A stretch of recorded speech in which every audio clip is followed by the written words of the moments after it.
Howdy, my name is Nolan Maldonado, and I am the website migration coordinator here at Texas A&M AgriLife Marketing and Communications. And I want to thank you for taking the time today to watch this short video on the subject matter expert review phase that we'll be entering for the website migration for the Department of BAEN. To touch a little bit about on what we've done so far, our goal has been to review and improve the content that exists on the old website and make it more accurate, organized, and engaging for our audiences. And the ways we've gone about in doing that was at the beginning of this project, members of your department, including Dr. Smith, Dr. Morera, and Allison Thomason, were able to go through the old website and figure out, what content can we keep, what content, needs to be kind of reviewed or maybe reformatted, and what content can we get rid of because it's no longer accurate or relevant. And from there, we were able to create what we call a development site or dev site, which is a live website that is up and running. We can test functionality, but it is not public facing. So if we want to try something and it doesn't work, we don't have to worry about all of our audiences seeing that. So from there, we've taken the content from the old website that was designated as keep a review and moved it into that new template, structured it just slightly differently, and then from there entered into our edits phase that we'll be discussing today.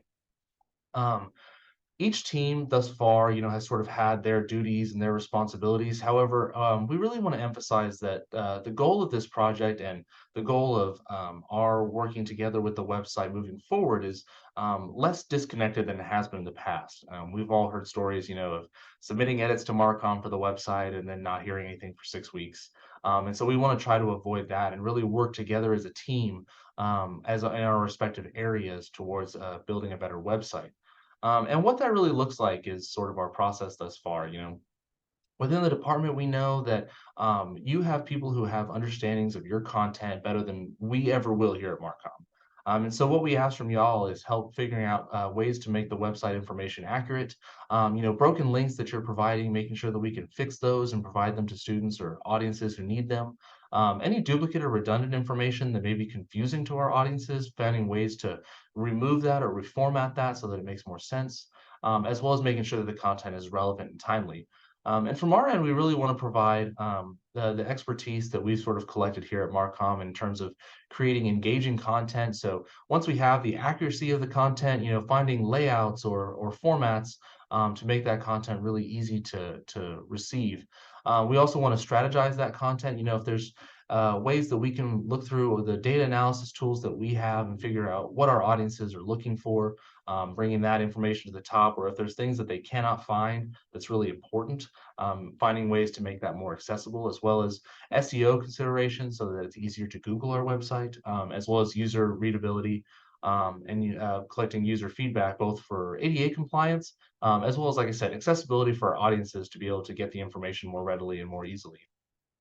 Um, just briefly to talk about our team a little bit, like I said, my name is Nolan Maldonado. I'm the website migration coordinator. I'm going to be a great person to reach out to for pretty much any question you'll have throughout this process. Allison Thompson is our department liaison.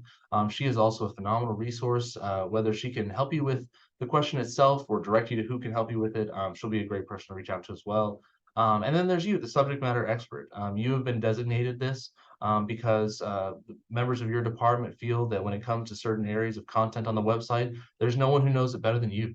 And so that's why we'll be asking for your expertise to review the content that exists there and make sure that it's, like I said, accurate, relevant, and timely, and ready for launch.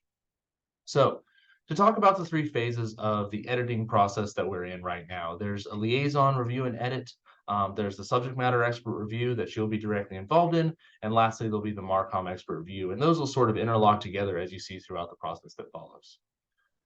So the first phase was the liaison review and edit. And the reason for this phase is that when we create the dev site, we actually copy one of the sites that we've already migrated as a template. And so we take the content from the old website and sort of fill in the gaps. And what can happen during this phase is, for example, for the Department of BAEN, we used the nutrition website because it had several pages that had accreditation information. And so it was the most similar to the one that we had.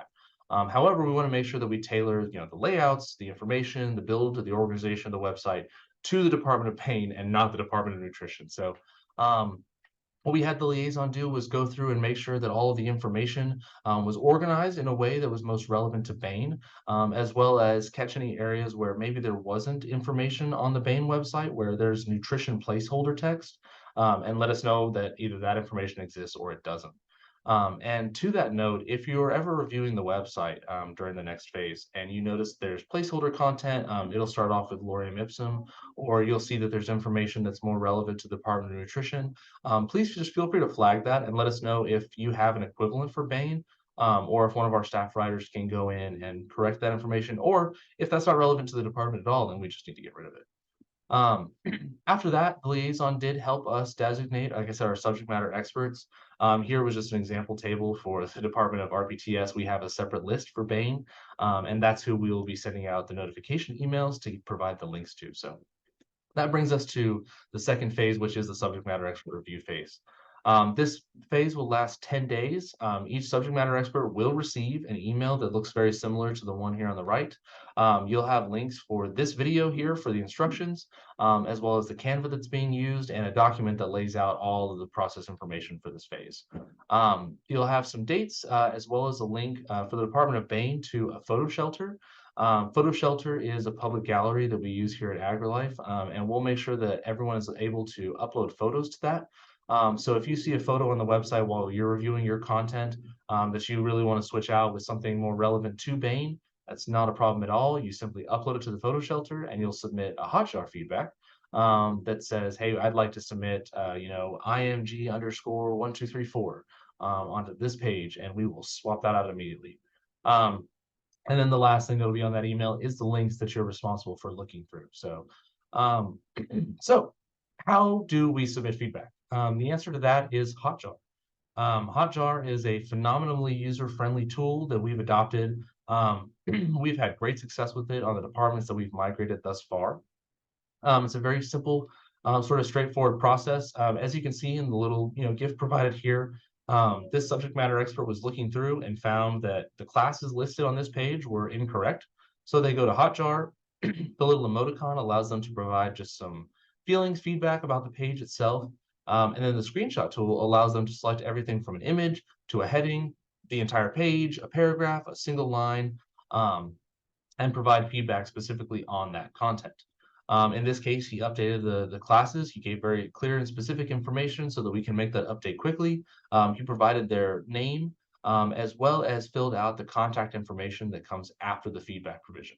So we really do ask that you provide that that contact, so that we can reach out to you after that edit's been made and confirm that that edit has been made. Or if it does require follow-up, we can reach out to you and say, hey, we didn't fully understand this edit, or maybe this edit needs a little bit more information so that we can make sure that it's completely done. So talk me through like what a little example of that would look like. In this example, this SME or subject matter expert was designated to review the Master of Agriculture and Horticulture page. So they're scrolling through the page, they're looking through the information, and they notice that the minimum GPR has changed since it was last posted on the old website. So they open up Hotjar on the right side of the window, they select a little emoticon, and then they grab the screenshot tool. So using the screenshot tool, they select that line of text because that's where the edit needs to be made. They provide specifically what the edit is. So in this case, the minimum GPR is now 3.5 in the same number of hours and 5.5 in 30 hours. Not a problem. We can make that edit very quickly. It is a quick factual change that we can make, and we can update the subject matter expert that it's been done assuming they fill out their email in the provided box. After hitting send, you'll get a quick feedback from that. Like I said, our goal here is to edit content. I know that sometimes the layout can be a little daunting when you first get to the page. It might not be absolutely perfect. We might have columns that are a little wide or images that are a little too tall, and that'll fall into the next phase. But our goal here is to make sure that all the information on the website is correct. And that does include images. So if there's images that need to be swapped out, like I said, the photo shelter link will be provided. You just upload that to the photo shelter and then provide a Hotjar feedback on that page that says, hey, this image needs to be switched out with, and then the name of the image that you uploaded. So Quick, factual changes, like I said, easy to make. We'll send out an email. We try to do that before the end of the day, whenever edits are submitted. Sometimes if they're submitted after 4 o'clock, they'll be provided that next morning just because we need time to write up all of the edits that we made. Um, we do get factual changes without contact information sometimes. We do ask that the pages that you are designated to review, you review those pages and those pages only. It can get very overwhelming very quickly as you try to look through more and more pages. So we do ask that you kind of stick to those, and that makes it easier for us to know who's making the edits and who's not. Now, if we do get feedback with no contact information, that will go directly to the subject matter expert.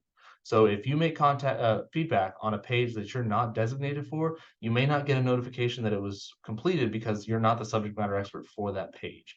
And so at that point, the subject matter expert will either approve that edit or provide more feedback on what needs to happen with that. We do get feedback sometimes. We call them "this is bad" messages. There is no bad feedback, but in terms of feedback, this will be a lower priority. However, these will all be logged, and so if we get 3 or 4 feedbacks on a page that's, "This is confusing," or "This doesn't make any sense," we will go ahead and reach out to those people who submitted that and say, "Hey, what doesn't make sense? What's confusing here, and how can we fix that, and get it ready just for launch?" Lastly is feature requests. We know that from time to time, people do have ideas for pages. And like I said, there is no bad feedback, but feature requests will be analyzed. And to give an example of what a feature is, we might have a program that says, students have an incredible variety of options in this program. And so can we throw a 10 image slider that really shows them all the different things they can do? Well, yes and no. If that is the solution to the problem for that audience, yes, we will absolutely do that. But we will ask a couple of questions first. We'll ask, does it follow the department's stated goals, which in this case, like I said, are solving problems for those audiences? Does it need further testing? Do we know that there's a problem, for the audience there, or do we need to do some user testing and see, exactly where they're getting lost? Um, does it require custom development? Is it something we've never built before? And if so, that will take a little bit of time. And lastly, does this have implication for other department websites? One of the feature requests that we get is rearranging the top navigation bar to put about different places or research and extension different places. And just so you're aware, our goal is to have all the department websites, at least from a top navigation standpoint, resemble each other. Now, after that, each department is different and there's no way we can make them all match, and that's okay. But we want users to have sort of a similar idea of what the journey looks like for each website in case, maybe prospective students or donors are comparing departments and websites. We want them to sort of have some familiarity with the organization of it. And those requests that do affect department sites will require further user testing and larger discussions with both your team and then our college web development team. Um, so yes, so then we fall into the third phase, which is the Marcom review. So the first phase is making sure the website is organized correctly. The second phase is making sure that all the information is accurate, relevant, timely. And the third phase is really optimizing all of that information. So we take 10 business days to look through the website, look through every single page, make sure that everything is both functional, all the buttons are going where they're supposed to, PDFs are opening properly, all that stuff, but also, taking the information that's there and making sure that it's really accessible to all of our audiences, making sure it's extremely readable. And the example I like to provide was ECCB when we were migrating that a while back. They had a lot of information for graduate applications, and that information was in clickable dropdowns that students would have to open. And when they open the next step, that information would close. So they would, if they wanted to go back a step, they would have to reopen that. That would close the second one, and so on and so forth. It would get very confusing for them. That also was not SEO optimized. So you couldn't Google anything that was in those dropdowns because Google can't open each one of those up. So we had one of our layout experts go through and create some really cool cards that walked the graduate students step by step through the application process. It was SEO optimized. Google could search through all of that. So if they were looking for, graduate professional studies for ECCB, this is the page that would come up, and it would bring them not only to that link, but also to the rest of the information for the graduate application process. And so we really want to make sure that, like I said, not only is the information accurate, we want to make sure that it's easy to access for all of our audiences, whether that be, students or people looking into research or extension or development or any of that. So those are the phases that we look into. Um, we will be providing, like I said, in the email that you get, this Canva, this video, as well as a document that sort of lays out this entire process that includes a project summary, link to the development site, which will be provided in the email, but if you need it, again, it'll be there. Contacts for our web migration team, as well as the overview that we just went through, the SME designation table. So if you have any questions, you see something on a page, that maybe you do want to provide feedback on, you can always reach out directly to that subject matter expert, let them know, like, hey, I saw this, you might want to look into it, as well as just some terms and resources. I know we throw out some jargony type stuff sometimes. And so if you ever have any questions about that, we did provide that. But you can always also feel free to reach out to me with any questions, comments, or concerns. And lastly, we just want to say thank you. We know that this is um, a little added work, especially as you are, subject matter experts who have your own work going on. But we do appreciate you taking the time to help us with this, as this really helps us get the website to a very high quality before we get to launch. And the last thing I want to emphasize really is that this phase of edits and launch are really the smallest part of the entire website timeline. After starting the minute we launch, we enter what we call a phase of continuous improvement. So we will probably make edits immediately after launch. We will be making edits a week after launch. We'll be making edits 6 months after launch. And I don't mean just editing content to make it correct. I mean editing content to improve the website. New things will come up in the department. Programs will be added. Members of the department will be added. And we'll be able to make sure that all of that is up to date, as accurate as possible, and really do some cool stuff moving forward, like I said, to solve problems for those audiences. So um, we want to make sure that what we put out on launch day is accurate and relevant and timely. But just know that it will not, what the website looks like on the day of launch will not look the same as it does 30 days after launch, 60, 90, and 5 years from launch. So we want to appreciate your help getting the website ready for launch, and look forward to the really exciting things we'll do with this vital resource for the department. Like I said, if you have any questions, please feel free to reach out to me at any time. Allison Thompson will also be available. And so we really want to make sure that we are there for you as you are being there for us. So I look forward to working with all of you. And like I said, thank you again for taking the time. Have a good one.